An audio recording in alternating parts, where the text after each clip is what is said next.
was diagnosed with an incurable cancer of the central nervous system called neuroblastoma stage 4. Doctor said no chance of survival, take your boy home and allow him to live the next few months with his family because there's nothing that we can do.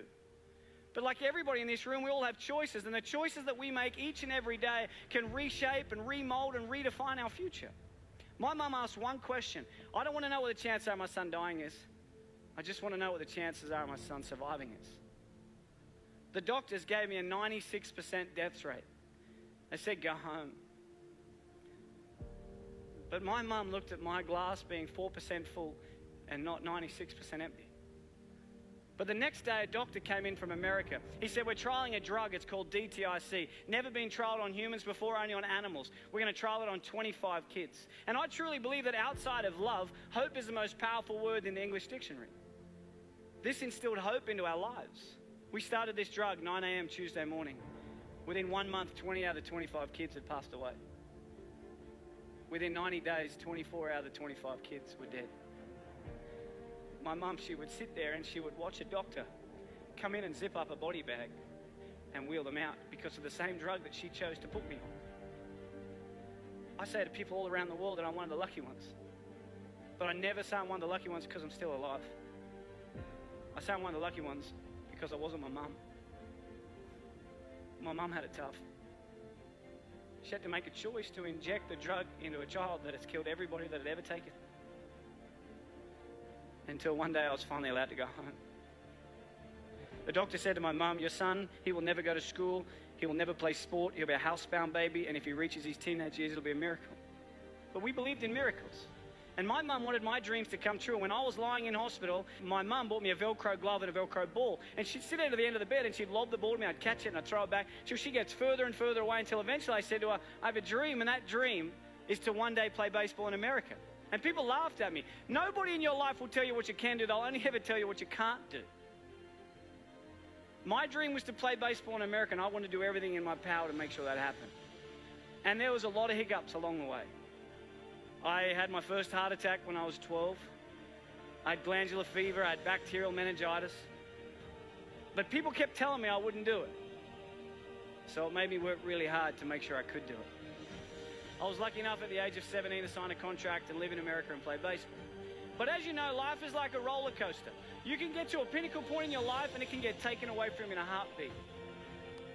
At the age of 18, I was playing baseball in Phoenix, Arizona. I slid into a base at second and I woke up 3 days later. And at the age of 18, I suffered my career-ending heart attack and I was sent home. I was a depressed boy. I thought life wasn't fair. And I would pray every night, but I wouldn't wake up in the morning. I just wanted God to take me. But I kept waking up every morning. Yet every time I've been knocked down, I always remember what my mum's taught me. Son, it doesn't matter how many times you get knocked down. It's about how many times you get back up that truly determines the quality of your life. When I got home, I got a job in banking. This guy, day 3, tall old guy came in.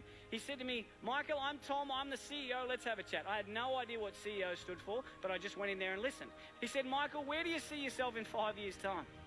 I had no idea where I was going to be in 5 years' time, but my mum, she always taught me, son, shoot for the moon, and if you miss, you'll end up in the stars. So I said to him, Tom, in 5 years' time, I'm going to take your job. He hated me. Don't ever say that to your boss, okay? They do not like you when you say that. But within 12 months, I was the youngest bank manager in Australia. Within 2 years, youngest area manager. 3 years, youngest state manager. Within the 4th year of being with this company, I was the youngest national sales development manager for one of the largest companies in the world. At the age of 23, I had 600 staff, had 120 banks around Australia and New Zealand. I made lots of money. I lived in $1 million house, had a $100,000 sports car, wore the Armani suits and the Rolex, and I reported directly to my mate Tom. But can you imagine if we look at success not about the materialistic possessions that we can take from this world, but rather what we can give back to this world that makes it a better place than what we found it? I was fortunate enough to be in a position to be able to do something for the most inspirational, the most influential, and the most loving person I've ever met, and that was my mum. On June 16 last year, I was lucky enough to put a pink ribbon on a door to a brand new home. And I got a chance to buy my mum a brand new house. To be able to give back to someone that has sacrificed so much for me is without a doubt the greatest gift.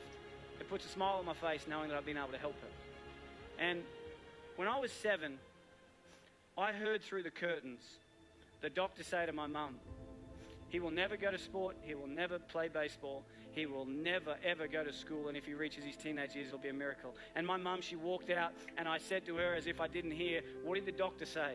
And she said, everything's going to be okay, son. When I was 12, I had a heart attack, and the doctor said to my mum, he will never play sport again. She walked out, and I said, what did he say? And she said, everything's going to be okay, son. And earlier this year, I finally got a chance to return the favour. Unfortunately, earlier this year, the doctors found 4 tumours in my throat. I've never seen my wife cry so much in all my life. The doctor said to me, Michael, we're sorry, but tomorrow's not guaranteed. You need to slow down. But that's one thing we all have in common, because no one's guaranteed. I think that life is not about the amount of days that you live on this earth, but it's about what you fit into those days that allows you to live a remarkable life. And I remember driving home, and she called me, my mum, and she said, Mike, what'd the doctor say?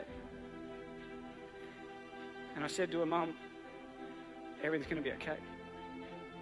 Every one of us, every single day, is blessed with the air that we breathe, the opportunities that we have. And I challenge you every single day to get out of bed and do something that your future self will be proud of.